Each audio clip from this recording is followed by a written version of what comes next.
Del libro Las leyes del éxito, del autor Napoleón Hill. 15ª lección. La tolerancia. Puedes hacerlo si crees que puedes. Son dos las características significativas de la intolerancia, y al comenzar esta lección dirigiremos tu atención hacia ellas. Estas características son: 1. La intolerancia es una forma de ignorancia que debe ser dominada para poder alcanzar cualquier forma de éxito duradero. Es la primera causa de todas las guerras.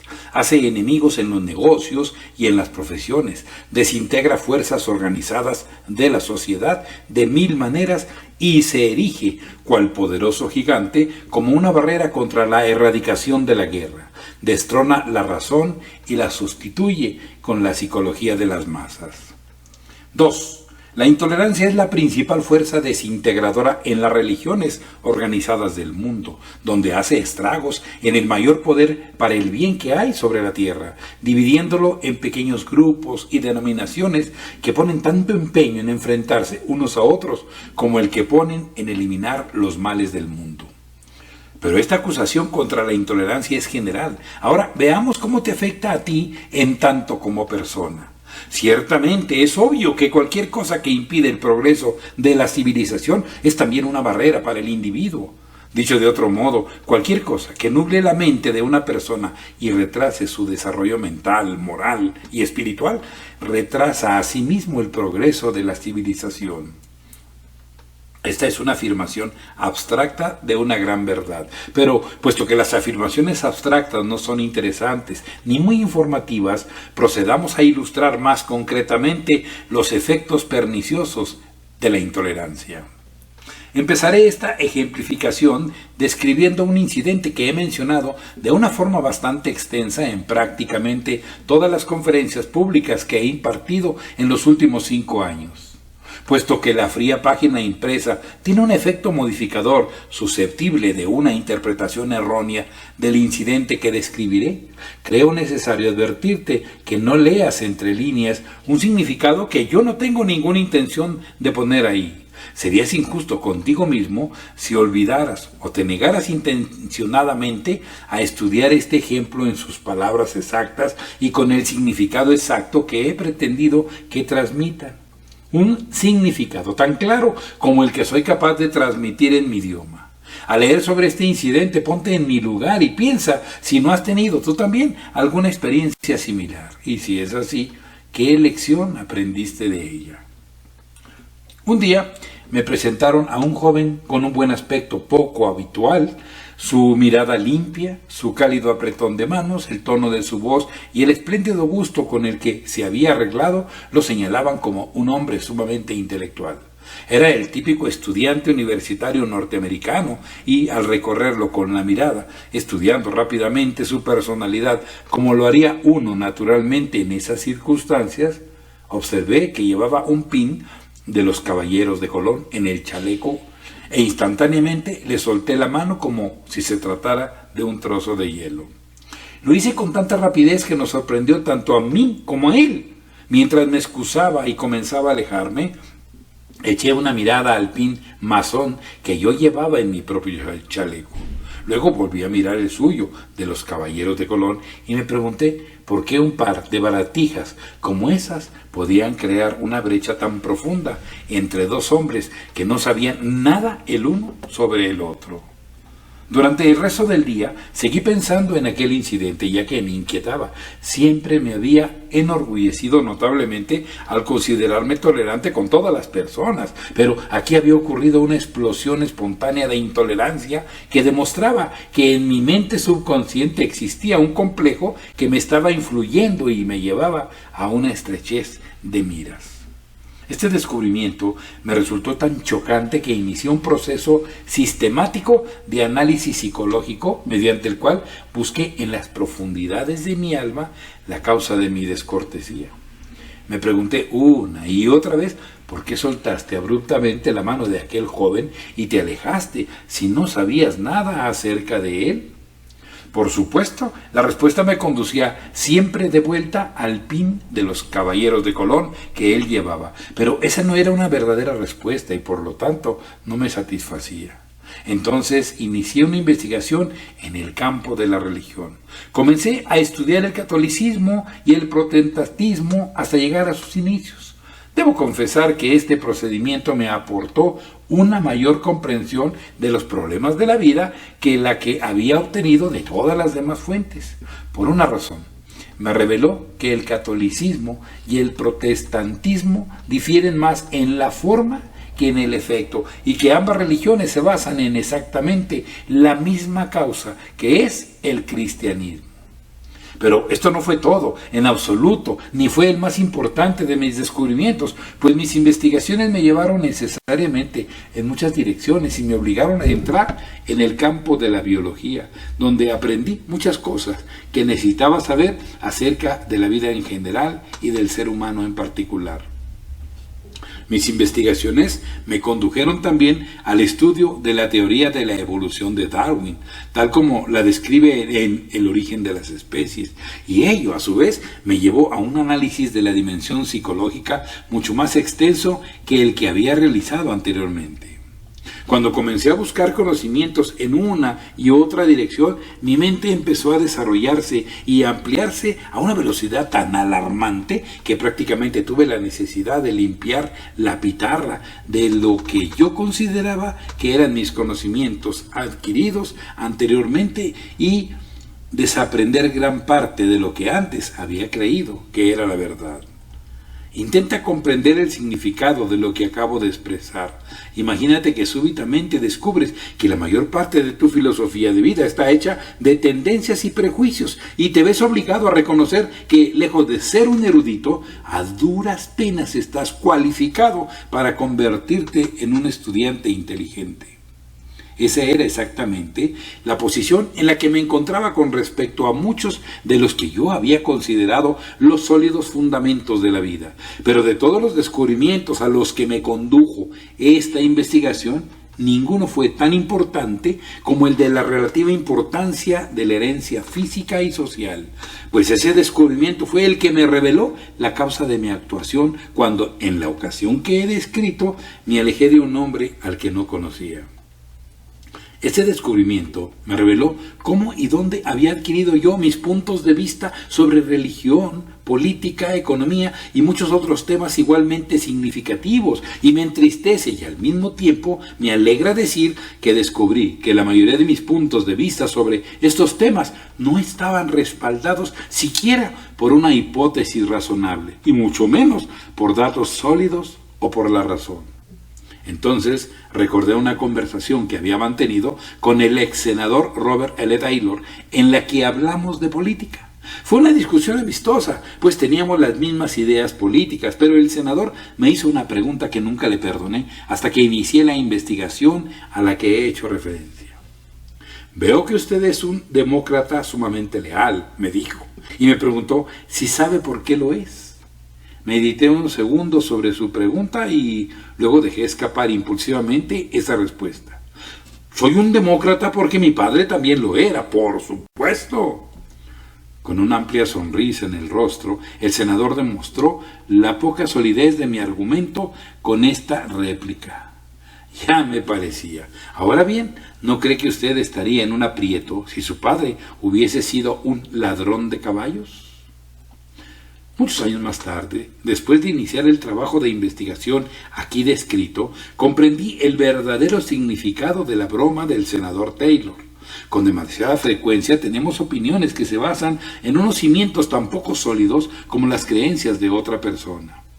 Para que puedas tener un ejemplo detallado de los efectos de largo alcance de uno de los importantes principios que me reveló el incidente al que me he referido, y para que puedas saber cómo y dónde adquiriste tu filosofía de vida en general, para que puedas conocer la fuente original de tus prejuicios y tus predisposiciones, para que puedas descubrir, como descubrí yo, que en gran medida eres el resultado de la formación que recibiste antes de llegar a los 15 años.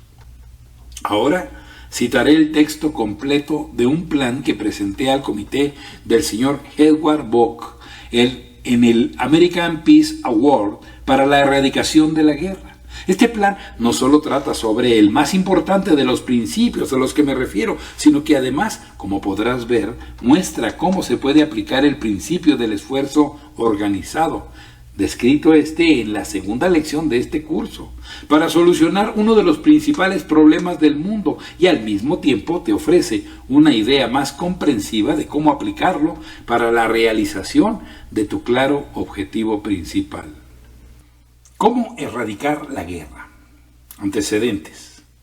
Antes de ofrecer este plan para la prevención de la guerra, creo que es necesario esbozar brevemente unos antecedentes que describirán claramente el principio que constituye la urdimbre y la trama del mismo. Las causas de la guerra se pueden omitir por tener muy poca o ninguna relación con el principio por el que la guerra se puede evitar. El inicio de este esbozo trata sobre dos factores importantes que constituyen las principales fuerzas de control de la civilización. Uno es la herencia física y otro la herencia social. El tamaño y la forma del cuerpo, la textura de la piel, el color de los ojos y la capacidad de funcionamiento de los órganos vitales son el resultado de la herencia física. Son estáticos y fijos y no pueden cambiarse, pues son el resultado de 1.000.000 de años de evolución. Pero, con mucho, la parte más importante de lo que somos es resultado de la herencia social y llegó a nosotros a través de los efectos de nuestro entorno y nuestra formación inicial. Nuestra idea de religión, política, economía, filosofía y otros temas de una naturaleza similar, incluyendo la guerra, es enteramente el resultado de esas fuerzas dominantes de nuestro entorno y nuestra formación. El católico lo es por su formación inicial y el protestante lo es por el mismo motivo. Pero al decir esto, difícilmente estoy declarando la verdad con suficiente énfasis, pues se podría decir que el católico es católico y el protestante es protestante porque no lo pueden evitar. Con pocas excepciones, la religión del adulto es el resultado de la formación religiosa que recibió entre los 4 y los 14 años, cuando la religión le fue impuesta por sus padres o por quienes tenían el control de su educación. Un importante clérigo mostró lo bien que comprendía el principio de la herencia social cuando dijo: deme el control del niño hasta los 12 años y después de eso usted le podrá enseñar cualquier religión que le plazca, pues yo le habré imbuido mi propia religión tan profundamente en su mente que ningún poder sobre la tierra podrá deshacer mi trabajo. Las creencias más sobresalientes y prominentes del hombre son aquellas que se le imponen o que él ha absorbido espontáneamente en unas condiciones altamente emocionales, cuando su mente estaba receptiva. En esas condiciones, en una hora de oficio, de avivamiento, el evangelista puede sembrar la idea de la religión de una forma más profunda y permanente de lo que podría hacerlo durante un año de formación en condiciones normales en las que la mente no se encuentra en un estado de alteración emocional. El pueblo de Estados Unidos ha inmortalizado a Washington y a Lincoln porque ellos fueron líderes de la nación durante unas épocas en que las mentes de las personas arrastraban una gran carga emotiva como consecuencia de las calamidades que sacudieron los cimientos mismos de nuestro país y afectaron a los intereses de todas las personas. Por el principio de la herencia social que opera a través de las escuelas, la historia norteamericana y otras formas de enseñanza impresionante, la inmortalidad de Washington y Lincoln fue inculcada en las mentes de los jóvenes y de ese modo se mantuvo viva. Las tres grandes fuerzas organizadas a través de las cuales opera la herencia social son: 1. Las escuelas; 2. Las iglesias; 3. La prensa pública. Cualquier ideal que cuente con la cooperación activa de estas tres fuerzas pueden ser impuesto en el breve periodo de una generación en las mentes de los jóvenes con tanta eficacia que no podrán resistirse. En 1914, el mundo despertó una mañana para descubrir que estaba en llamas, con una guerra a una escala nunca antes conocida. El rasgo distintivo de una importancia destacable en esta calamidad mundial fue la gran organización de los ejércitos alemanes. Durante más de 3 años, estos ejércitos ganaron terreno con tanta rapidez que la dominación mundial por parte de Alemania parecía segura. La maquinaria militar alemana funcionaba con una eficacia que nunca antes se había visto en una guerra. Como la Kultur, como su ideal confesado, ese moderno país derrotó a los ejércitos enemigos que tenía delante como si estos no tuvieran líderes, a pesar de que las fuerzas aliadas superaban en número a las suyas en todos los frentes. La capacidad de sacrificio de los soldados alemanes en apoyo de un ideal de Kultur fue la sorpresa destacada de la guerra, y esa capacidad era en gran medida el resultado del trabajo de 2 hombres. Estos hombres eran Adalbert Falk, ministro de Educación prusiano hasta 1879, y el emperador alemán Guillermo II. Estos hombres consiguieron esos resultados a través de la herencia social, la imposición de un ideal en las mentes de los jóvenes en unas condiciones de alta emocionalidad. La Kultur, como un ideal nacional, fue fijada en las mentes de los jóvenes alemanes, empezando primero en las escuelas primarias y extendiéndose hasta las escuelas secundarias y las universidades. Maestros y profesores fueron obligados a implantar el ideal de la Kultur en las mentes de los estudiantes, y en una sola generación de estas enseñanzas emanó esa capacidad de sacrificio del individuo en interés de la nación que tanto asombró al mundo. Como también argumentó Benjamin Kidd, la meta del Estado de Alemania estaba en todas partes para orientar a la opinión pública a través de los directores de sus departamentos espirituales y laicos, a través de la burocracia, a través de los oficiales del ejército, a través de la dirección estatal de la prensa y, por último, a través de la dirección estatal de todo el comercio y la industria del país, para llevar el idealismo de todo el pueblo a una idea, la política nacional de la Alemania moderna y a su respaldo. Alemania controlaba a la prensa, el clero y las escuelas. Por lo tanto, no es de extrañar que produjera en una sola generación un ejército de soldados que representaban para la persona su ideal de Kultur. Es de extrañar que los soldados alemanes se enfrentaran a una muerte segura, con una imperturbabilidad audaz. Si tenemos en cuenta que les habían enseñado desde niños que el sacrificio es un raro privilegio.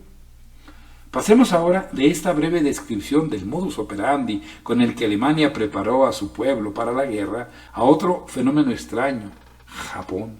Ninguna nación occidental, con excepción de Alemania, ha manifestado tan claramente su comprensión de la influencia de largo alcance que tiene la herencia social como lo ha hecho ese país. En una sola generación, Japón ha avanzado desde su situación como una nación de 4ª categoría hasta los niveles de las naciones que son las potencias reconocidas del mundo. Estudia a Japón y verás que impone en las mentes de sus jóvenes, exactamente con los mismos métodos empleados por Alemania, el ideal de subordinación de los derechos individuales por el bien de la acumulación de poder por parte del país. En todas sus controversias con China, los observadores competentes han visto que detrás de las causas aparentes estaba el intento sigiloso de Japón de dominar las mentes de los jóvenes mediante el control de las escuelas. Si Japón pudiera controlar las mentes de los jóvenes chinos, podría dominar a esa gigantesca nación en una sola generación. Si quieren estudiar los efectos de la herencia social, tal como se utiliza para el desarrollo de un ideal nacional por parte de otra nación de Occidente, observen lo que ha estado ocurriendo en Rusia desde la llegada al poder del gobierno soviético, que ahora está moldeando las mentes de los jóvenes para que se ajusten a un ideal nacional, y no hace falta ser un analista experto para interpretar su naturaleza. Ese ideal, cuando se desarrolle plenamente durante la madurez de la actual generación, representará exactamente aquello que el gobierno soviético quiere que represente. De toda la inundación de propaganda acerca del gobierno soviético de Rusia que ha entrado a este país a través de las decenas de miles de columnas de espacios periodísticos dedicados a ella desde el final de la guerra, el siguiente breve informe es, con mucho, el más significativo. Rojos rusos encargan libros. Se están haciendo contratos en Alemania por 20 millones de ejemplares. Propaganda educativa dirigida principalmente a niños. Por Josh Witz. Cablegrama especial al servicio exterior del Chicago Daily News, Berlín, Alemania, 9 de noviembre de 1920. Contratos para imprimir 20 millones de libros en el idioma ruso, principalmente para niños, se están firmando en Alemania en nombre del gobierno soviético de Gashkevin, un conocido editor de Petrogrado y amigo de Máximo Gorki. Gashkevin fue primero a Inglaterra, pero ahí fue recibido con indiferencia cuando planteó el tema al gobierno británico. Los alemanes, sin embargo, no solo le dispensaron una entusiasta bienvenida, sino que le propusieron unos precios tan bajos que ningún otro país podría competir con ellos. Los Holstein, editores de diarios y libros en Berlín, han acordado imprimir varios millones de libros a un precio menor que el coste. Esto es solo una muestra de lo allí ocurrido. Lejos de quedar pasmados ante este significativo informe de prensa, la mayoría de los periódicos de Estados Unidos no lo publicaron y los que sí lo hicieron lo colocaron en un lugar poco llamativo del diario, en una tipografía pequeña. Su verdadera importancia será más evidente dentro de unos 20 años, cuando el gobierno soviético de Rusia haya desarrollado un ejército de soldados que respalden para el hombre cualquier ideal nacional que el gobierno soviético establezca.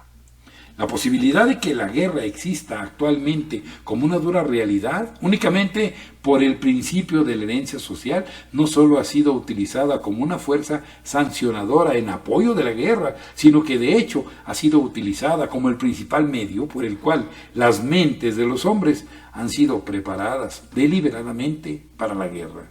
Para encontrar pruebas que apoyen esta afirmación, examinen cualquier historia nacional o del mundo y observen con cuánto tacto y con cuánta eficacia se ha glorificado la guerra, describiéndola de una manera que no conmocionará la mente del estudiante, sino que en realidad establecería una justificación plausible para esta.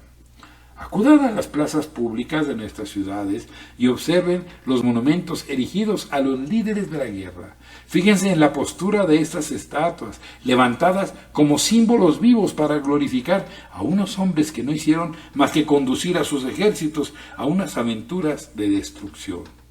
Observen lo bien que sirven estas estatuas de guerreros montados sobre corceles a la carga como un medio para estimular las mentes de los jóvenes y prepararlos para la aceptación de la guerra.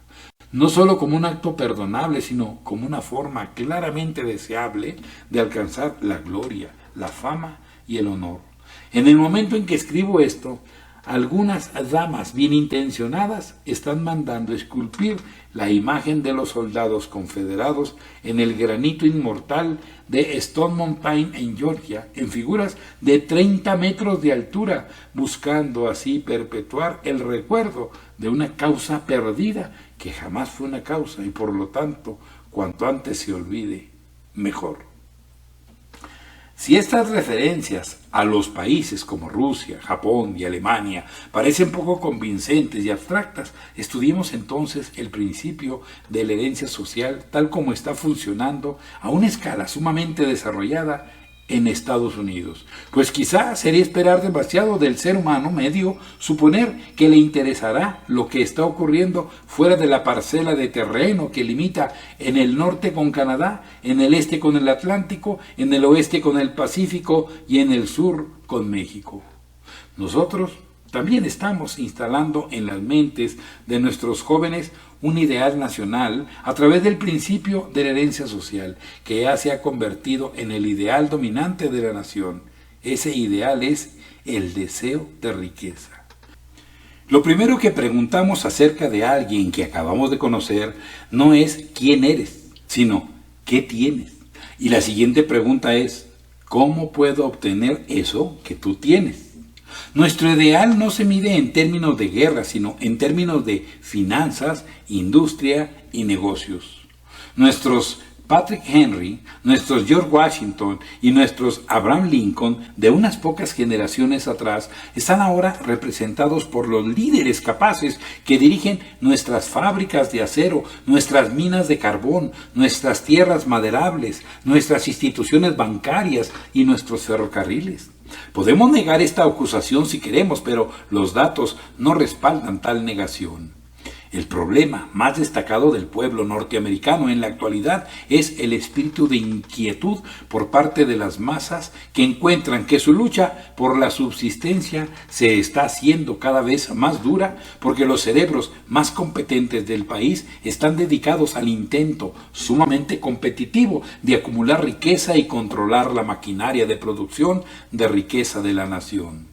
No es necesario extenderse mucho en esta descripción de nuestro ideal dominante, ni ofrecer pruebas que respalden su existencia, puesto que su existencia es evidente y la entienden también los más ignorantes como los que se jactan de pensar correctamente. Tan profundamente se ha instalado este loco deseo de dinero que estamos absolutamente dispuestos a que las otras naciones del mundo se hagan añicos en la guerra siempre y cuando no interfieran con nuestro afán de riqueza.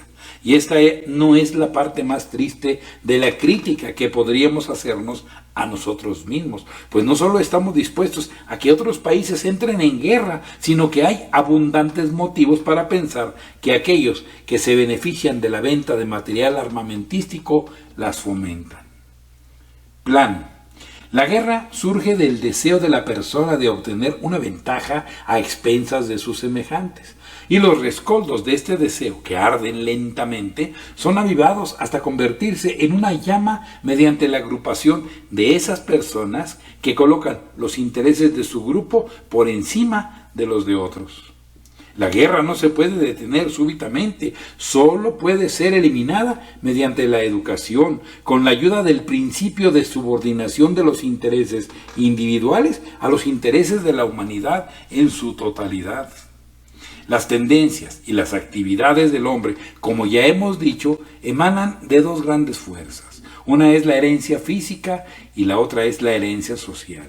A través de la herencia física, el hombre hereda esas tendencias tempranas a destruir a sus semejantes por autoprotección. Esta práctica proviene del pasado, de la época en que la lucha por la supervivencia era tan grande que solo sobrevivían los que eran físicamente fuertes. Gradualmente, el ser humano empezó a darse cuenta de que una persona podía sobrevivir en circunstancias más favorables si se aliaba con otras.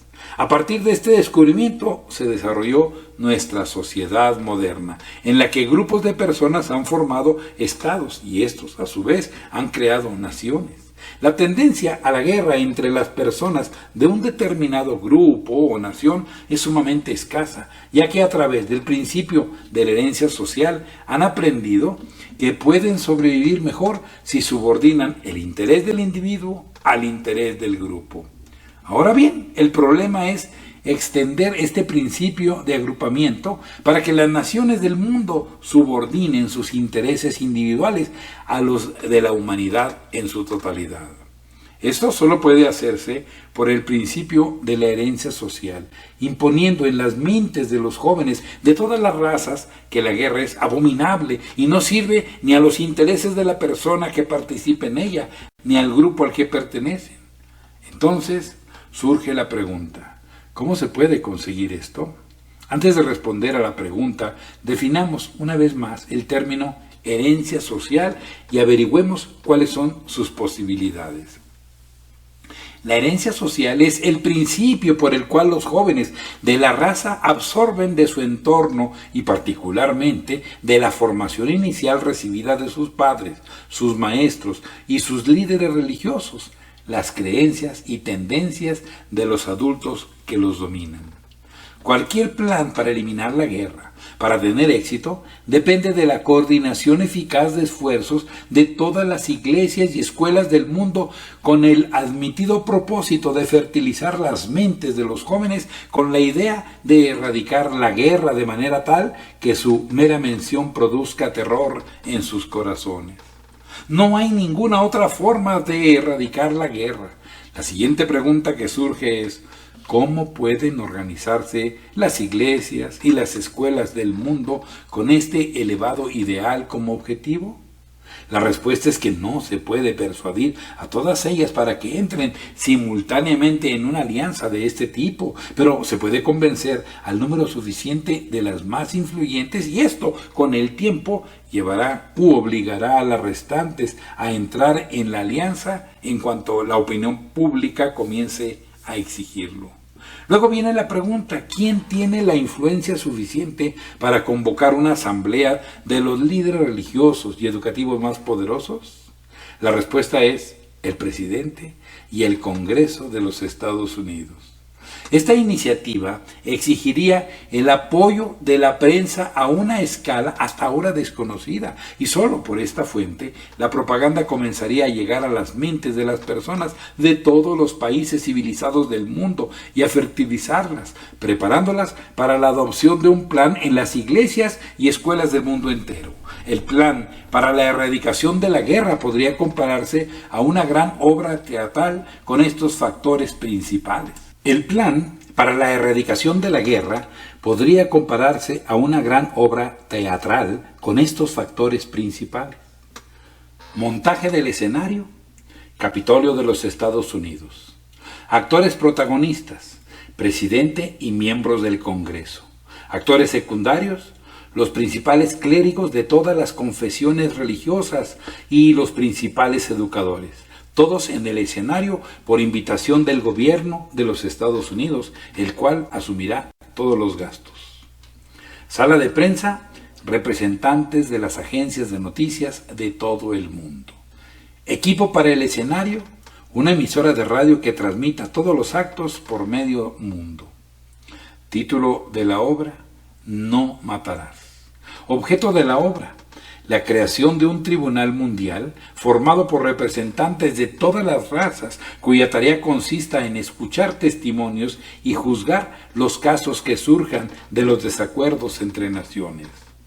Otros factores entrarían en esta gran obra teatral mundial, pero serían de menor importancia. Los temas principales y los factores esenciales están enumerados aquí.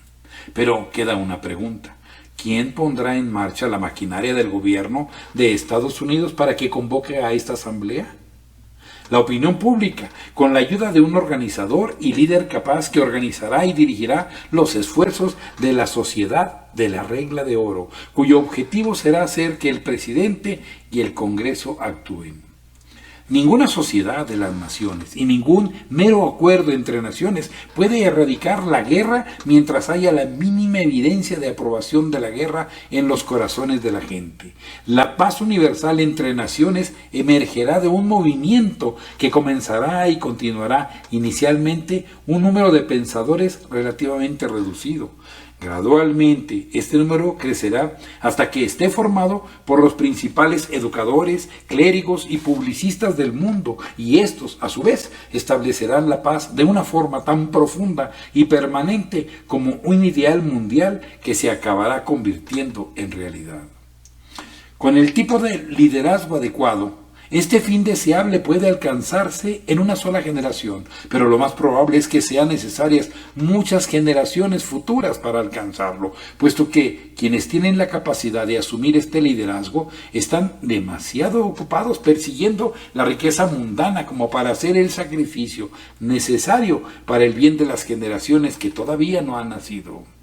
La guerra puede ser eliminada, pero no apelando a la razón, sino apelando al lado emocional de la humanidad. Eso debe hacerse organizando y suscitando las emociones de las personas, de las diferentes naciones del mundo, en apoyo de un plan universal para la paz. Y este debe ser impuesto en las mentes de las generaciones venideras con el mismo cuidado diligente con que ahora imponemos en las mentes de nuestros jóvenes el ideal de nuestras respectivas religiones. No es exagerado decir que las iglesias del mundo podrían establecer la paz universal como un ideal internacional en una generación si dirigieran a ese fin la mitad de los esfuerzos que dedican actualmente a enfrentarse unas a otras.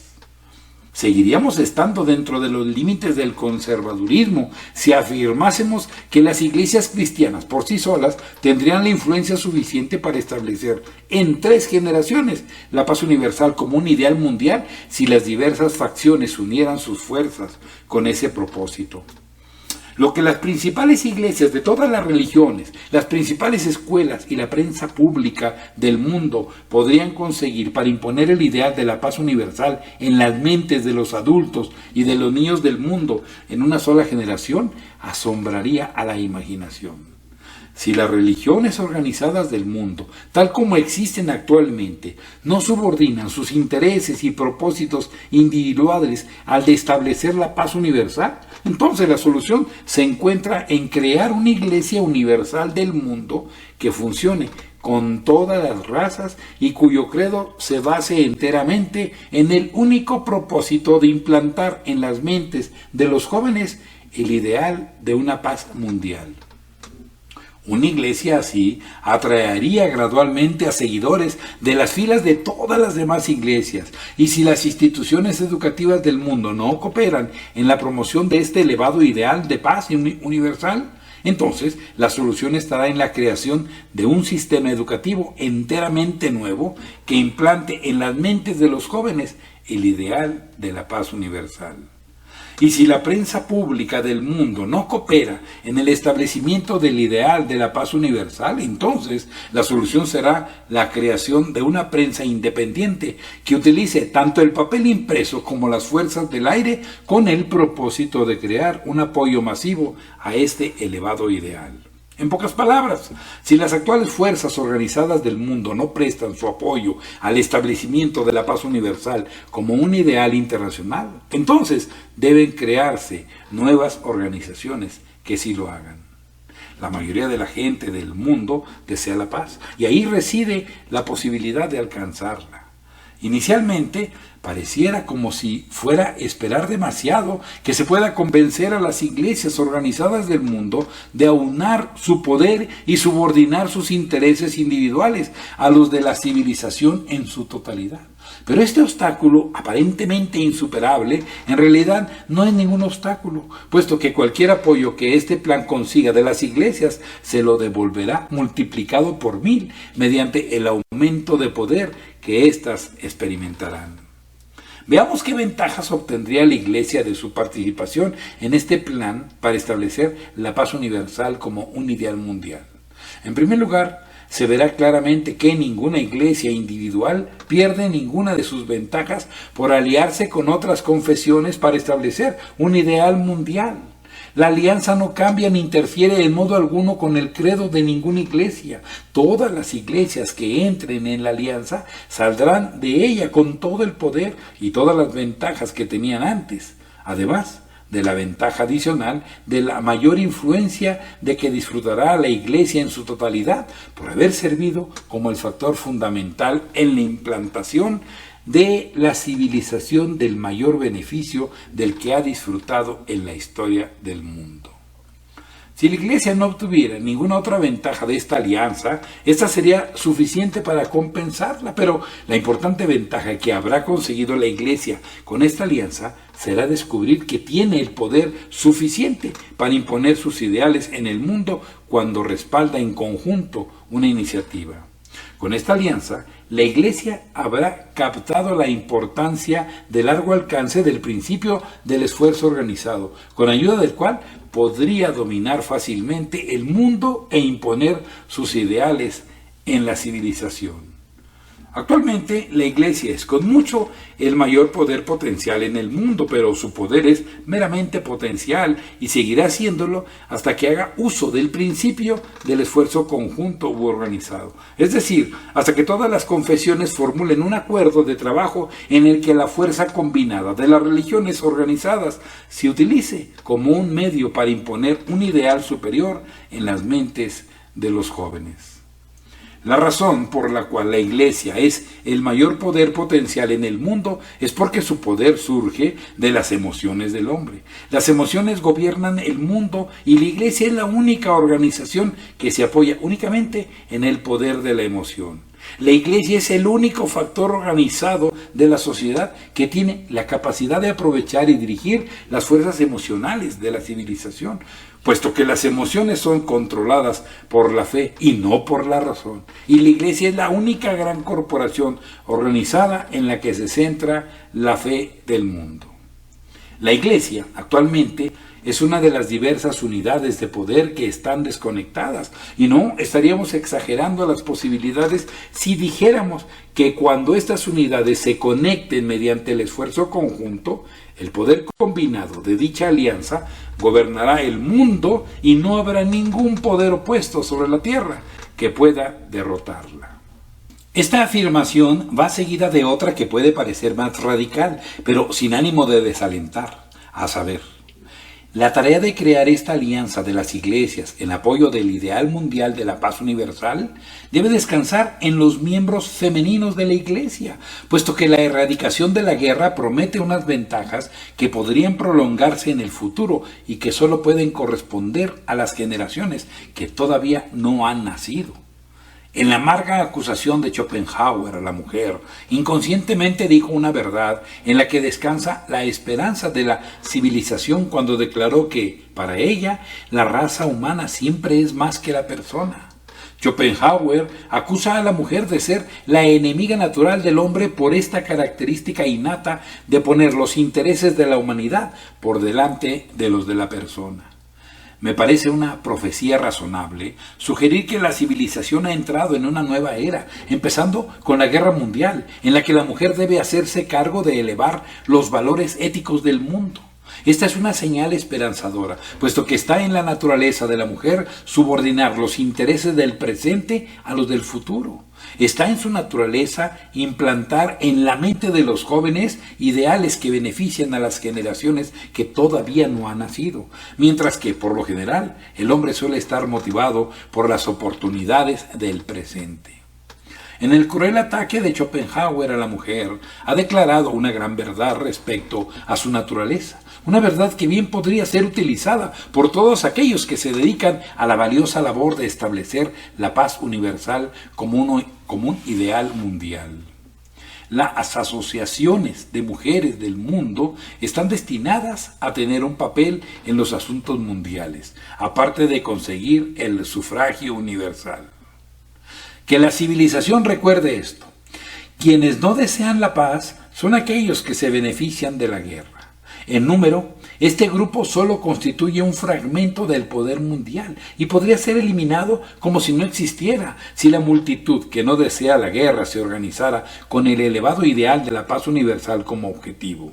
Para acabar, me parece apropiado disculparme por el estado inacabado de este ensayo, pero podría ser perdonable sugerir que los ladrillos y el mortero y las primeras piedras y todos los otros materiales necesarios para la construcción del templo de la paz universal han sido reunidos aquí, donde podrían ser reorganizados y convertidos en este elevado ideal como una realidad mundial. Procedamos ahora a aplicar el principio de la herencia social al tema de la economía comercial y a determinar si puede o no tener beneficios prácticos en la adquisición de la riqueza material. Si yo fuera banquero, conseguiría una lista de todos los nacimientos de las familias dentro de una determinada distancia a mi lugar de trabajo y haría que cada uno de los bebés recibiera una carta apropiada felicitándolo por su llegada al mundo en un momento tan oportuno, en un vecindario tan favorable. Y a partir de ese momento recibiría de su banco una tarjeta de cumpleaños adecuada. Cuando llegara a la edad de los cuentos, recibiría de su banco un interesante libro de cuentos en el que, en forma de una historia, se le hablaría de las ventajas de ahorrar. Si se tratara de una niña, recibiría como regalo de cumpleaños libros con muñecas recortables con el nombre del banco en la parte posterior de cada muñeca. Si se tratara de un niño, recibiría bats de béisbol, se separaría uno de los pisos más importantes de su banco o incluso un edificio entero cercano como sala de juegos para los niños. la cual tendría equipada con tiovivos, toboganes, columpios, patinetas, juegos y montoncitos de arena, con un supervisor competente encargado de hacer que los niños se divirtieran. Dejaría que esa sala de juegos se convirtiera en un hábitat popular de los niños del vecindario, donde las madres pudieran dejar a sus retoños en un entorno seguro mientras hacen sus compras o están de visita. Entretendría a esos jovencitos de una forma tan espléndida que cuando crecieran y abrieran cuentas que valieran la pena, estarían inseparablemente ligados a mi banco. Entre tanto, no desperdiciaría en modo alguno mis oportunidades de hacer que sus padres y madres depositaran su dinero. Si yo fuera propietario de una escuela de comercio, empezaría cultivando a los niños y las niñas de mi vecindario desde el momento en que llegaran a la educación primaria y continuando en el instituto, de manera que cuando acabaran la enseñanza secundaria y estuvieran preparados para elegir una vocación, el nombre de mi escuela de comercio estaría bien fijado en sus mentes. Si fuera comerciante o propietario de unos grandes almacenes o farmacéutico, cultivaría a los niños para que de ese modo atraerlos a ellos y a sus padres a mi negocio, pues he sabido que no hay camino más corto para llegar al corazón de un padre o una madre que aquel que pasa por el interés manifiesto en sus hijos. Si fuese propietario de unos grandes almacenes y me anunciara en páginas enteras en los periódicos, como hace la mayoría, tendría una tira cómica en la parte inferior de cada página y la ilustraría con escenas de mi sala de juegos y de ese modo induciría a los niños a leer mis anuncios. Si fuera predicador, equiparía el sótano de mi iglesia con una sala de juegos que atrajera a los niños del vecindario todos los días de la semana, y si mi estudio estuviera cerca de ahí, pasaría por la sala de juegos y disfrutaría de la diversión con los pequeños, obteniendo así la inspiración para predicar mejores sermones, mientras al mismo tiempo conseguía feligreses para el futuro. No se me ocurre ningún método más eficaz que este para prestar un servicio en armonía con el cristianismo y al mismo tiempo haga que mi iglesia sea un hogar popular para los jóvenes. Si fuera publicista a nivel nacional o el propietario de una empresa de ventas por correo, encontraría maneras y medios apropiados para establecer un punto de contacto con los niños del país. Pues, permíteme repetirlo, no hay mejor forma de influir en un padre que capturando al niño. Si fuera barbero, tendría una habitación equipada exclusivamente para los niños, pues ello me traería el favor tanto de los padres como de los hijos. En los alrededores de cada ciudad hay una oportunidad para tener un negocio floreciente para alguien que lleve un restaurante y sirva platos de comida casera de la mejor calidad, o atender a familias que quieren llevar a sus hijos a comer fuera ocasionalmente. Si yo lo gestionara, tendría el lugar equipado con unas charcas bien provistas de peces y tendría ponis y todo tipo de animales y aves en los que los niños estén interesados, y convencería a los pequeños para que vinieran habitualmente a pasar todo el día ahí. ¿Por qué hablar de minas de oro cuando oportunidades como estas abundan? Estas son algunas de las formas como se puede usar provechosamente el principio de la herencia social en los negocios. Atrae a los niños y atraerás a sus padres. Si las naciones pueden crear soldados de guerra a la orden, inclinando las mentes de los jóvenes en dirección a la guerra, los hombres de negocios pueden crear clientes a la orden con el mismo principio.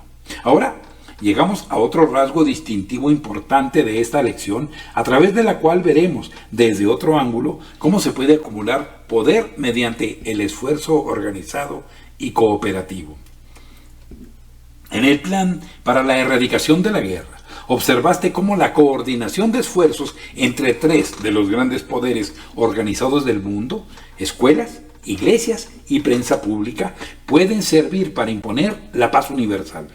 Aprendimos muchas lecciones valiosas de la Primera Guerra Mundial, terrible y destructiva como fue, pero ninguna tan importante como la del efecto del esfuerzo organizado. Recordarás que la corriente de la guerra comenzó a ir a favor de los ejércitos aliados justo después de que todas las fuerzas armadas pasaran a ser dirigidas por el general Foch, lo cual produjo una absoluta coordinación de esfuerzos en las filas aliadas. Nunca antes, en la historia del mundo, se había concentrado tanto poder en un grupo de hombres como el que se creó a través del esfuerzo organizado de los ejércitos aliados. Ahora llegamos a uno de los hechos más destacables y significativos que se pueden encontrar en el análisis de estos ejércitos aliados, a saber, que estaban constituidos por el grupo de soldados más cosmopolita que se ha reunido jamás en el mundo. Católicos y protestantes, judíos y gentiles, negros y blancos, asiáticos y morenos, y todas las razas del mundo estaban representadas en esos ejércitos. Si tenían alguna diferencia por motivos de la raza o el credo, la dejaban de lado y la subordinaban a la causa por la que estaban luchando. Bajo la tensión de la guerra, la gran masa de la humanidad se vio reducida a un nivel común en el que luchaba hombro a hombro, lado a lado, sin hacerse preguntas acerca de las tendencias raciales o las creencias religiosas. Si ellos fueron capaces de dejar de lado la intolerancia durante el tiempo suficiente para luchar por sus vidas ahí, ¿por qué no hacemos nosotros lo mismo aquí, mientras luchamos por unos valores éticos más elevados en los negocios, las finanzas y la industria? Únicamente cuando las personas civilizadas luchan por sus vidas pueden tener la visión de dejar de lado la intolerancia y cooperar para promover una meta común. Si era ventajoso para los ejércitos aliados pensar y actuar como un cuerpo perfectamente coordinado, ¿sería menos ventajoso para las personas de una ciudad o un vecindario o una industria hacer lo mismo? ¿Es que no ves que si todas las iglesias, escuelas, diarios, asociaciones y organizaciones cívicas de tu ciudad se aliaran para promover una causa común, crearían el poder suficiente para asegurar el éxito de dicha causa? Acerca un poco más de esta ejemplificación a tus propios intereses individuales mediante una alianza imaginaria entre todos los jefes y todos los empleados de tu ciudad con el propósito de reducir las fricciones y los malos entendidos, permitiéndoles así prestar un mejor servicio a menor costo para el público y mayores beneficios para ellos. De la guerra mundial aprendimos que no podemos destruir una parte sin debilitar a la totalidad, que cuando una nación o un grupo de personas se ve reducida a la pobreza y la necesidad, el resto del mundo sufre también. Dicho inversamente, aprendimos de la guerra mundial que la cooperación y la tolerancia son los cimientos mismos de un éxito duradero. Sin duda, las personas más serias y observadoras no dejarán de beneficiarse, como personas, de estas grandes lecciones que aprendimos de la guerra.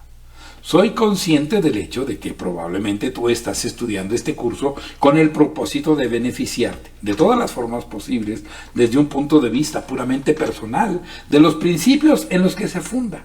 Precisamente por este motivo he procurado explicar la aplicación de los mismos en la gama más amplia posible de temas. En esta lección has tenido la oportunidad de observar la aplicación de los principios que subyacen a los temas del esfuerzo organizado, la tolerancia y la herencia social en la medida en que pueda darte qué pensar y en que pueda aportar a tu imaginación mucho espacio para ejercitarse. He procurado mostrarte cómo se pueden emplear esos principios para promover tus propios intereses individuales en cualquiera que sea tu profesión y para beneficiar a la civilización en su totalidad. Tanto si tu vocación es pronunciar sermones, vender artículos o servicios personales, practicar el derecho, dirigir los esfuerzos de otros o trabajar como jornalero, no me parece exagerado esperar que encontrarás en esta lección un estímulo para el pensamiento que podría llevarte a conseguir mayores éxitos. Si por casualidad eres escritor de anuncios publicitarios, seguramente encontrarás en esta lección el suficiente alimento para el pensamiento como para añadir más poder a tu pluma. Si vendes servicios personales, no es poco razonable esperar que esta lección te sugiera maneras y medios para comercializarlos sacándoles un mayor partido. Al revelarte la fuente a partir de la cual suele desarrollarse la intolerancia, esta lección también te ha llevado al estudio de otros temas que dan que pensar y que podrían marcar fácilmente la coyuntura más beneficiosa de tu vida. Los libros y las lecciones en sí mismos tienen poco valor. Su valor real, si lo tienen, no se encuentra en sus páginas impresas, sino en la posible acción que podrían mover al lector a realizar. Por ejemplo, cuando mi correctora de pruebas acabó de leer el manuscrito para esta lección, me informó de que les había impresionado tanto a su marido y a ella que tenían la intención de entrar en el negocio publicitario y ofrecer a los bancos un servicio de publicidad que llegara a los padres a través de los hijos. Ella está convencida de que podría ganar $10,000 anuales con este plan. Francamente, su plan me pareció tan atractivo que yo calcularía su valor como mínimo en más del triple de la cifra mencionada por ella. Y no dudo que se podría ganar 5 veces más que esa cantidad si fuese organizado y comercializado por un vendedor capaz. Y esto no es todo lo que esta lección ha conseguido antes de abandonar la etapa de manuscrito. Un importante propietario de una escuela superior, al cual le mostré el manuscrito, ya ha comenzado a aplicar la sugerencia referente al uso de la herencia social como un medio para cultivar a los estudiantes. Y es lo bastante optimista como para creer que se podría vender un plan similar al que pretende usar a la mayoría de las 1,500 escuelas de comercio de los Estados Unidos y Canadá, sobre una base que produciría para el promotor del plan unos ingresos anuales mayores que el salario del presidente de los Estados Unidos. Y mientras acabo esta lección, he recibido una carta del Dr. Charles F. Krauss de Atlanta, Georgia, en la que me informa de que un grupo de importantes hombres de negocios de Atlanta acaban de organizar el Club de la Regla de Oro, cuyo principal objetivo es poner en funcionamiento a escala nacional el plan para la erradicación de la guerra, tal como se explica en esta lección. Varias semanas antes de acabar esta lección, le envié al Dr. Krauss una copia de la parte de la lección que trata sobre la erradicación de la guerra. Estos 3 hechos, que ocurrieron uno detrás del otro en un periodo de pocas semanas, han reforzado mi creencia de que en las 16 lecciones esta es más importante, pero el valor que tenga para ti dependerá enteramente de la medida en que te incite a pensar y actuar de una forma en que no lo habrías hecho sin su influencia. El principal objetivo de este curso y particularmente de esta lección es educar, más que informar. Educar en el sentido de educir, sacar, desarrollar desde el interior para hacer que utilices el poder que está dormido dentro de ti, esperando ser despertado por la mano de algún estímulo apropiado para incitarte a la acción. Para concluir, permíteme que te deje con mis sentimientos personales de tolerancia en el siguiente ensayo que escribí al pasar por mi experiencia más difícil, cuando un enemigo estaba intentando arruinar mi reputación y destruir los resultados de toda una vida de esfuerzos honestos por hacer algún bien en el mundo.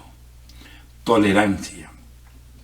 Cuando el amanecer de la inteligencia haya extendido sus alas sobre el horizonte oriental del progreso, y la ignorancia y la superstición hayan dejado sus últimas huellas en las arenas del tiempo, quedará registrado en el libro de los crímenes y errores del hombre que su pecado más grave fue el de la intolerancia. La intolerancia más implacable surge de las diferencias de opiniones raciales y religiosas, como resultado de una formación en la más temprana infancia. ¿Cuánto tiempo ha de pasar, ay Señor, de los destinos humanos, hasta que nosotros, pobres mortales, comprendamos la locura de intentar destruirnos unos a otros por causas de dogmas, credos y otros asuntos superficiales en las que no estamos de acuerdo? El tiempo de que disponemos en esta tierra es, en el mejor de los casos, un breve instante. Como una vela, se nos enciende, brillamos durante unos momentos y luego nos apagamos. ¿Por qué no podemos vivir durante esta breve estadía en la tierra de manera tal que cuando la gran caravana llamada muerte se acerque y anuncie que la visita está a punto de acabar, estemos preparados para plegar nuestras tiendas y, como los árabes del desierto, seguirla silenciosamente hasta las tinieblas de lo desconocido, sin miedo y sin temblar? Cuando haya cruzado al otro lado, espero no encontrar ni judíos ni gentiles, ni católicos ni protestantes, ni alemanes, ni ingleses, ni franceses, ni rusos, ni blancos, ni negros, ni rojos, ni amarillos. Espero encontrar únicamente almas humanas, todos hermanos y hermanas que no estén marcados por la raza, el credo o el color, pues quiero haber acabado con la intolerancia para poder tenderme y descansar durante 1 o 2 eones sin ser molestado por la lucha, la ignorancia, la superstición y los pequeños malentendidos que manchan esta existencia terrenal con caos y con dolor.